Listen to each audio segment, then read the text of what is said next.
السلام علیکم معزز دوستو، حضرت انس بن مالک رضی اللہ تعالیٰ عنہ فرماتے ہیں کہ حضور کریم صلی اللہ علیہ وآلہ وسلم کے ایک صحابی کی کنیت ابو مال تھی، اور وہ تاجر تھے اور وہ دوسروں کے مال سے تجارت کیا کرتے تھے، اور وہ بہت ہی برگزار اور پرہیزگار صحابی تھے۔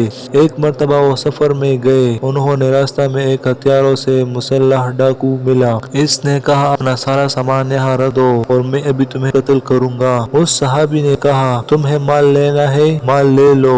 ڈاکو نے کہا نہیں، میں نے تمہارا خون بھی بہانا ہے اور میں چاہتا ہوں کہ میں تمہارا خون بہاؤں۔ اس صحابی نے کہا مجھے ذرا مہلت دو، میں 2 رکعت کی نماز پڑھ لوں۔ اس نے کہا جتنی پڑھنی ہے پڑھ لو، آپ سے پہلے بھی بہت سے لوگوں نے ایسا ہی کہا ہے۔ چنانچہ انہوں نے وضو کیا اور نماز پڑھی اور پھر یہ دعا مانگی، یا ودود ذی العرش المجید یا فعال لما یرید، اسألک بعزتک التي لا ترامى وملكك الذي لا يدام وبنورك الذي ما لا أركان عرشك أن تكفيني شر هذا العصا يا مغيث أغثني۔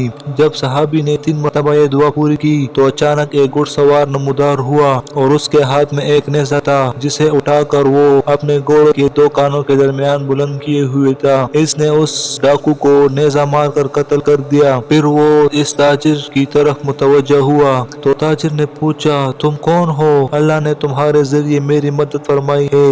اس نے کہا میں 14 آسمان کا فرشتہ ہوں۔ جب آپ نے پہلی مرتبہ دعا کی تو میں آسمان کے دروازوں پر کڑکڑاہٹ سنی۔ جب آپ نے دوبارہ دعا کی میں نے آسمان والوں کی چیخ و پکار سنی، اور جب آپ نے تیسری مرتبہ دعا کی تو کسی نے کہا کہ یہ ایک مصیبت زدہ کی دعا ہے۔ میں نے اللہ تعالیٰ کی بارگاہ میں عرض کیا کہ اس ڈاکو کو قتل کرنے کا ذمہ مجھے دے دے۔ پھر اس فرشتے نے کہا آپ کو خوشخبری ہو کہ جو آدمی بھی وضو کر کے 4 رکعت نماز پڑھے اور پھر یہ دعا مانگے تو اس کی دعا ضرور قبول ہوگی، چاہے وہ انسان مصیبت زدہ ہو یا نہ ہو۔ معزز دوستو، اسی طرح کے اسلامک واقعات سننے کے لیے ہمارے چینل کو ضرور سبسکرائب کیجیے۔ ملتے ہیں اگلی ویڈیو میں، تب تک کے لیے اللہ حافظ۔